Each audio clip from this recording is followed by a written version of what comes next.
Pro Group Management. Workers' comp that works for you.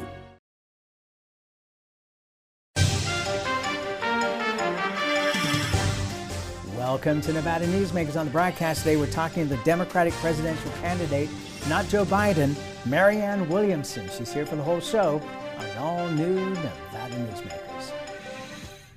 What do you count on? You count on your power every day. At NV Energy, we've always powered what's important to you, but we're not looking at the past. We're focused on the future. While our standards are high, our rates will remain low.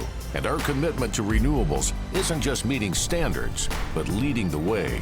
Because you can count on more than just your power. You can count on the company who brings it to you. That's our promise. You can count on it. Truck drivers are some of the hardest working people you'll meet, delivering over 70% of America's freight and 92% of Nevada's. When there's a natural disaster, they're delivering critical supplies to help those communities recover and rebuild. Every sector of the economy and our nation's military rely on truck drivers. So let's take a moment to say thank you. On the open road or city streets, our truck drivers are rolling to make our economy and our nation stronger. Trucking moves America forward. Pro Group Management offers workers' comp services to a growing number of industries. As businesses grow and change with the times, the need for a solid workers' comp program must be flexible and up to date. The evolving nature of regulations can make staying ahead of complex tasks challenging. But Pro Group Management simplifies the work so your industry can move forward and succeed. Pro Group Management. Workers' comp that works for you. The Nevada Builders Alliance has been protecting the interests of the construction industry for over 50 years. Our programs save members thousands of dollars every year and allow them to provide much-needed benefits to their employees. Our industry also allows Nevada to grow. If you're thinking about a career in the construction industry, reach out. And if you haven't thought of a career in construction, what are you waiting for? We are the Nevada Builders Alliance. This is Nevada Newsmakers with host Sam Shad, a no-holds-barred political forum. Now, from the Nevada Newsmakers broadcast headquarters, here is Sam Shad. And back on Nevada Newsmakers, we're delighted to welcome to the program for the first time Marianne Williamson. She is the Democratic presidential candidate. Joe Biden is not the only one running for that office. It is a pleasure to have you here on the program. Thank you. Thank you so much. What I want to do to start this off is to say to the audience to please go to your website. Thank you. Because there's lots of information on there about you and your history. And also I found the Wikipedia page on you was also fascinating. Lots of information about you. Because we could take up the whole program just talking about who you are and what you've done, but you're a best-selling author. You ran for Congress in California. You ran in 2020 in the presidential election, and now you're running again. And so I wanted to start out by asking you about a couple of current issues. The first one would be your thoughts on what's happening between Israel and Hamas. What's happening between Israel and Hamas is something that must be seen within the context of the last several decades. On one hand, we must in no way allow ourselves or anyone around us to minimize the horror, the barbarism, or the terrorism of October 7th. Nor should we in any way minimize the legitimacy of Israel defending itself, nor should we minimize in any way the legitimacy of Israel to even exist. All those things having been said, we should also recognize that occupation is illegal. Those settlements are illegal, and the siege of Gaza has been wrong. Now, not every Palestinian is Hamas, and not every Israeli is Benjamin Netanyahu. But Benjamin Netanyahu's his trajectory, I don't know if he started out, really, you could say, as a far-right prime minister, but he has become that, and he has surrounded himself with a far-right candidate. Clearly, their policies towards the Palestinians have been wrong-minded, and have proved to be a spectacular failure. What we need is a ceasefire. We need to continue We need a complete release of all those hostages, and we need to get about immediately a plan for a two-state solution. Given what has happened now, obviously, there needs to be an international consortium that is part of this conversation. You see that Qatar has been very involved in the hostage release. So this is not just about the United States or Europe, far from it. Jordan, Bahrain, Egypt, Qatar, UAE. There needs to be an international consortium. It's important to remember, these Arab leaders do not want to see a larger regional war in the area. They're horrified at the thought of Iran getting involved here.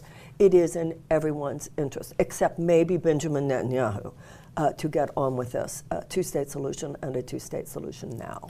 One of the issues that is not really talked about very much because of the horrors that we are seeing on a daily basis is the fact that Iran has funded this, that Hamas, their objective is to have a never-ending war.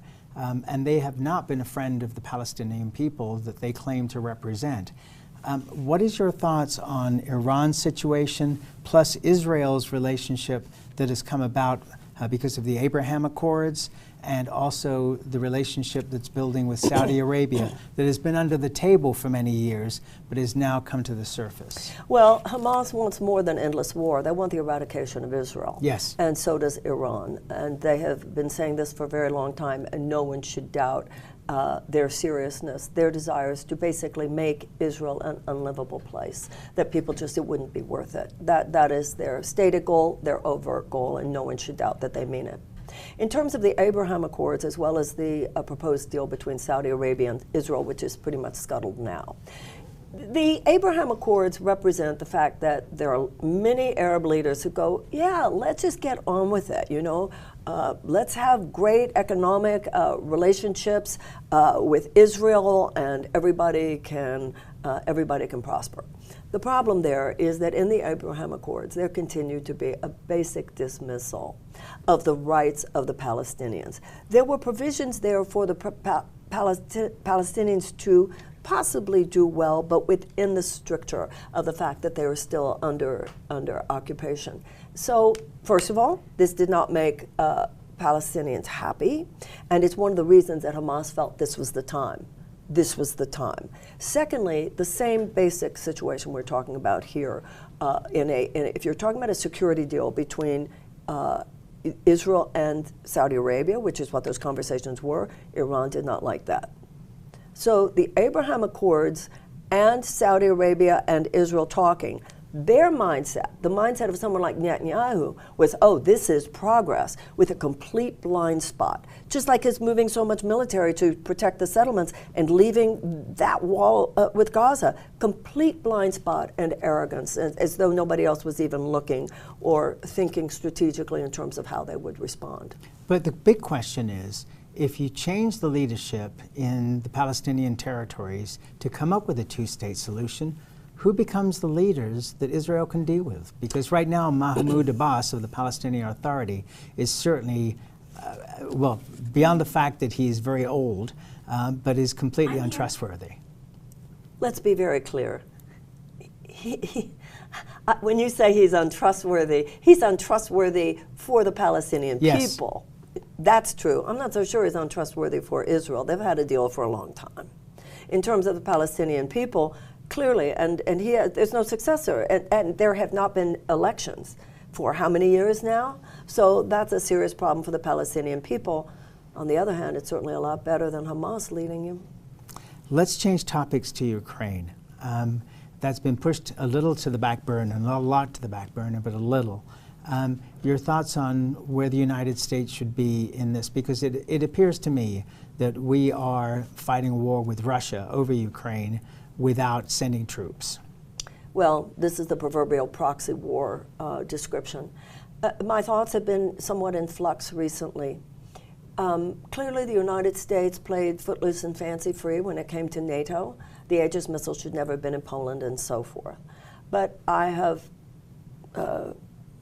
been very clear in my own mind that none of that was justification for Vladimir Putin to invade a sovereign nation. But there has been a story from pretty much the very beginning of all this, that has only gained more and more credence. And that has to do with the visit that Boris Johnson made to Zelensky. It really is looking like very early in this process, the Russians were ready to make a deal as long as Ukraine did not enter NATO. Even when I heard that story early, I thought, well, Ukraine should be able to decide for itself whether or not it wants to enter NATO. I'm wondering now, because if you look at the fact that basically they're in a stalemate. This is just a war of attrition. The counteroffensive that we hoped would be more successful on the part of the Ukrainians clearly was not, and now we're in winter. So what can happen now except a continuance of the horror? So there was a meeting in Saudi Arabia. The Chinese were there, the Americans were there. I think it's important we remember it's a multipolar world now. It's China, it's Russia, well, Russia obviously in that one, Brazil, India. No actual plan came out of that meeting, but as an American president, I think it's time for another one. And what would your resolution be? Because all wars don't end with fighting, but they end with diplomacy. Of course, and that's what that meeting would be about. So the issue is, listen, nobody for quite a while has thought that this could end any other way than with a negotiated settlement. That's the only way that this can end, is with a negotiated settlement. I have felt, let it end in a way that there still is a Ukraine to be negotiated. I know that Zelensky and those around him want all of it. We want all of it. And I also understand, there are two juxtapositional perspectives here, both of which are true. If you say to Vladimir Putin, okay, we get how you work. You're going to come, you're going to grab some land, and then you're going to go away for a while. Then you're going to come, you're going to grab some more land, and then you're going to go away for a while. And then what? Some say, oh, he'll stop. Listen, I'm among those who would say not necessarily. I also understand that this is a bad message to give Xi. It's a bad message to give Erdogan. It's a bad message to give quite a few people in the world who would have no problem invading other countries to get what they want and are looking very closely to see how the United States and other Western powers would react. On the other hand, how long can this go on? How much more death, how much more horror? So diplomacy has to do, first of all, with conversation. The conversation precedes the action. And that's why I said it's time for another conversation. It's time for another round of international talks about this. All right, let's take a break. We'll have more with Marianne Williamson, Democratic presidential candidate, after this timeout. Like a traditional handmade basket, retail is woven into the fabric of life in Nevada. From big box to mom and pop, retail supports our communities in countless ways. Jobs for the disabled, team uniforms for kids, help for the elderly, and so much more. Retail employs over 1 in 10 workers. Retail supports Nevada, and we support retail. RANNV.org. Save money and take transit. Did you know you can ride the bus all day for less than what it would cost you for a gallon of gas? Plan your trip now by going to rtcwashoe.com. It's the $200,000 Cars and Cash giveaways at Carson Valley Inn. Cash and prize drawings Thursdays and Saturdays. Plus, win a 2023 Ford F-150 or we'll pay you cash instead. Don't miss your chance to play and win. Cars and Cash at the Carson Valley Inn. As you know, Reno is booming. Toll's development company is helping it grow with insightful design and development, building community with every project, adding beauty, adding excitement, emphasizing our shared humanity. Reno is becoming bigger. Toll's development is helping it become better, more livable, more enjoyable. To learn more, go to tollsdevelopment.com. tollsdevelopment.com.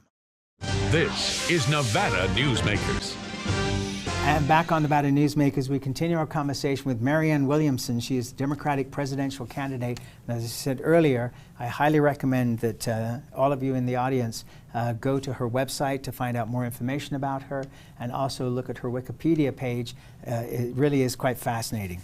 One more piece about the war in Ukraine, which is that Senator Jackie Rosen of Nevada told me on this program that from the very beginning of the war, the United States Senate had agreed to backstop all the weaponry that we were sending to Ukraine. We would pay for it here in the United States and replenish the weaponry. What are your thoughts on that and how much money we're talking about here? Well, there are two issues there. One has to do with what the senator referred to, which is basically for as long as it takes. That has been the president's basic policy. I have agreed with the president up until that point, which is really what you and I were talking about. At what point?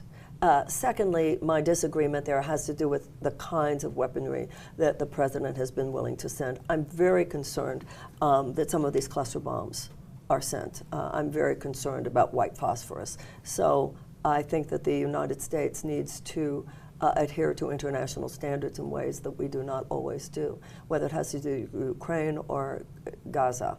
The United States should not be involved in anything that has to do with weapons of war that are known to be beyond the pale. What do you think, though, of the financial cost of the United States at a time when we're $33 trillion in debt?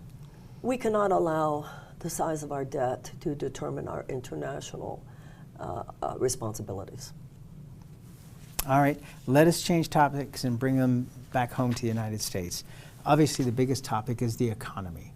Your thoughts on where we are and what fixes, if you were to be elected president, that you would push forward to fix our economy? Over the last 50 years, there has been a $50 trillion transfer of wealth away from the bottom 90% of Americans.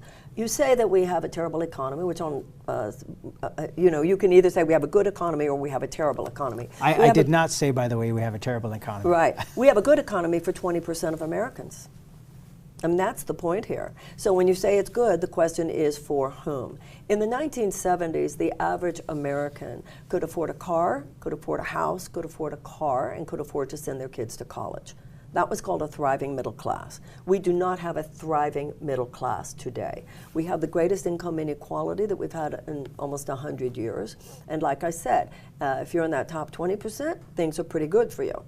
But there's a whole world outside that 20% of invisibilized suffering, where 1 in 4 Americans live with medical debt, where 1/3 of America's workers live on less than $15 an hour and half of them cannot find a place to live, where half of our seniors live on $25,000 and less a year. So I'm very concerned about the economy, not simply in terms of the size of our debt, but in terms of the size of the vast sea of human despair that is a consequence of such an unfair economy. Our economy is not currently governed by adherence to the will of the people or adherence to the idea that our government should provide for life, liberty, and the pursuit of happiness of its people. Our governing principle today is short-term profit maximization for huge corporate entities. Their presumed entitlement. So we have, for instance, a lack of universal health care because of the institutionalized greed of the insurance companies. We have over 1 million people rationing their insulin because of the institutionalized greed of the pharmaceutical companies, and on and on and on. That is the aspect of the American economy that most concerns me. It's basically immoral. It is the economy of an oligarchy rather than a democracy. You know, the late Supreme Court, Louis Brandeis, said, you can either have large amounts of money concentrated in the hands of a few, or you can have democracy. You cannot have both. Okay, so let me, you picked up a lot of things there. The first thing I would say to you, and this goes back into reading about you as well, how do you feel about capitalism? Listen, I'm a writer, okay? I'm an author, and I've made a very successful Thank author. you, and I've made a nice living. That is, to me, so that has given me an experience of the high side of the free market. Energy given, energy taken away. The author puts in energy, gets energy back. The publisher puts in energy, gets energy back. The consumer puts in energy, gets energy back. One, the energy of production. One, the energy of money. Or the energy of value of reading the book. I get it.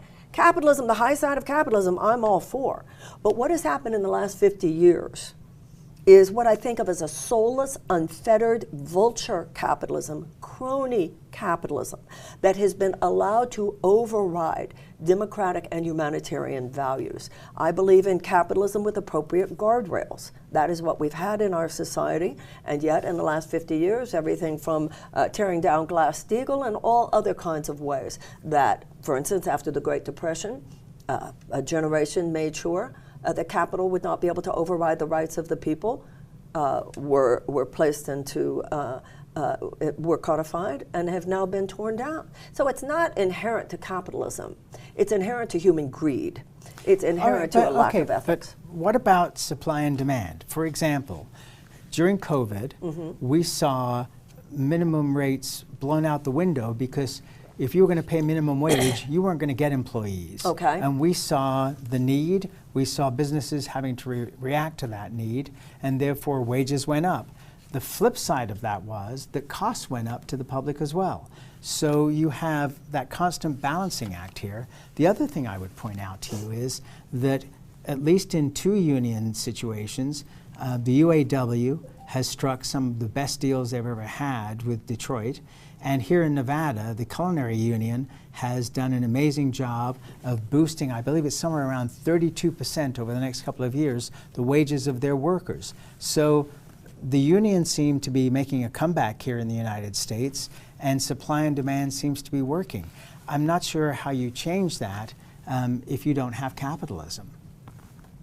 Well, I didn't say that we shouldn't have capitalism. Capitalism isn't a switch you turn off and on.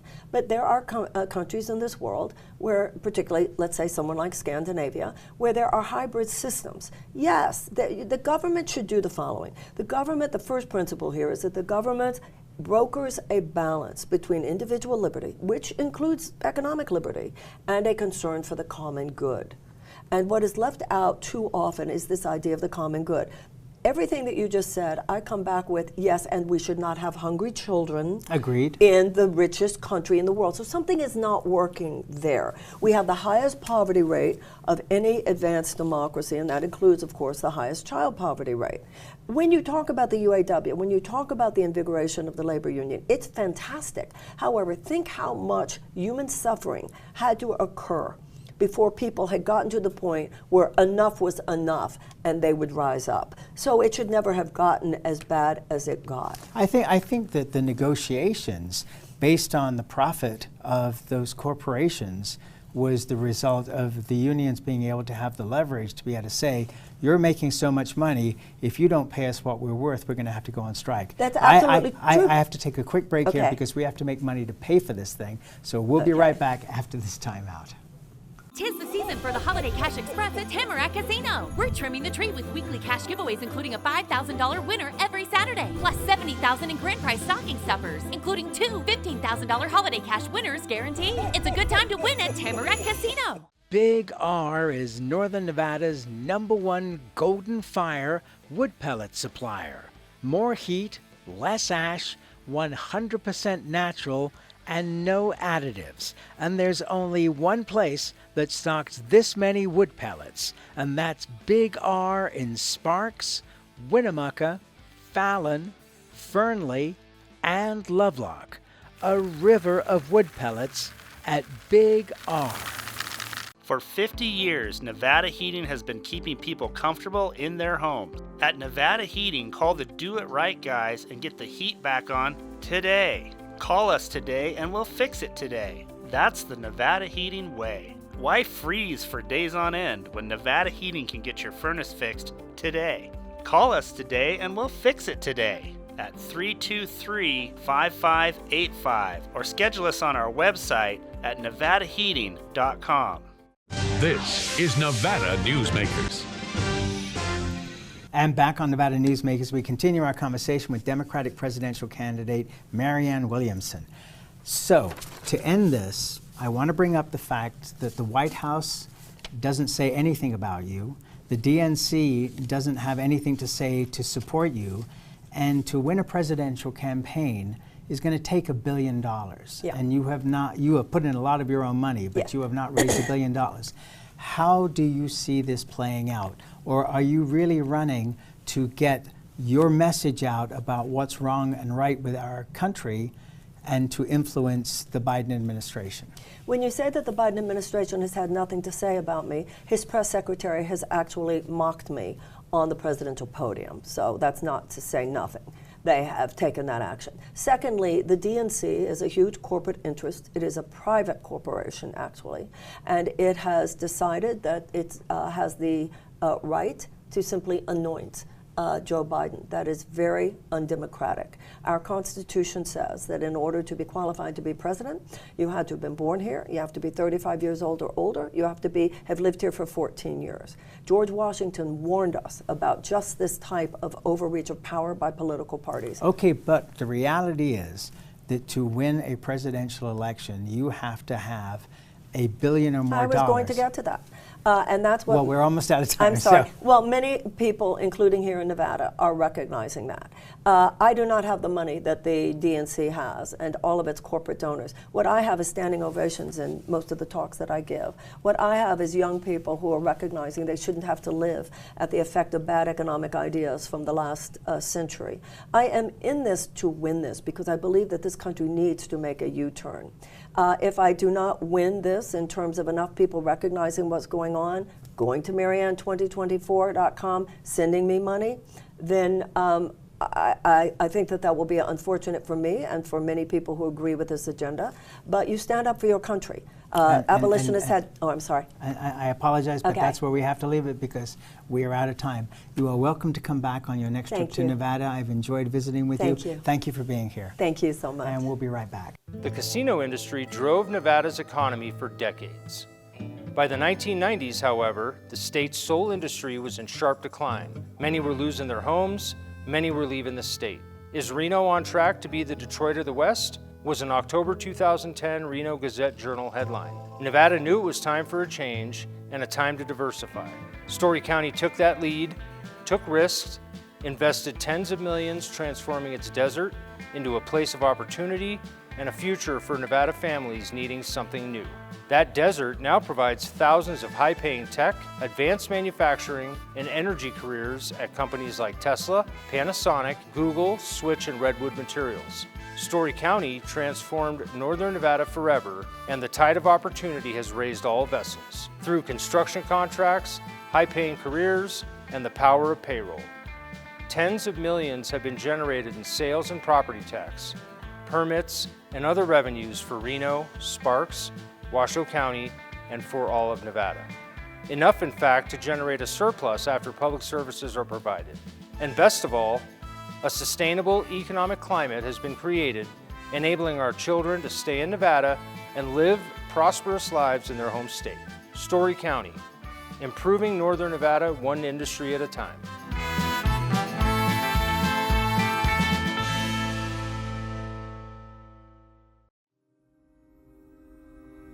Modern boutique Ahern Hotel and Event Center sits at the heart of the Las Vegas Strip. 2 floors of meeting and event space are ideal for groups and conventions. Stay in one of 200 luxurious rooms and suites. Brand your event throughout the property.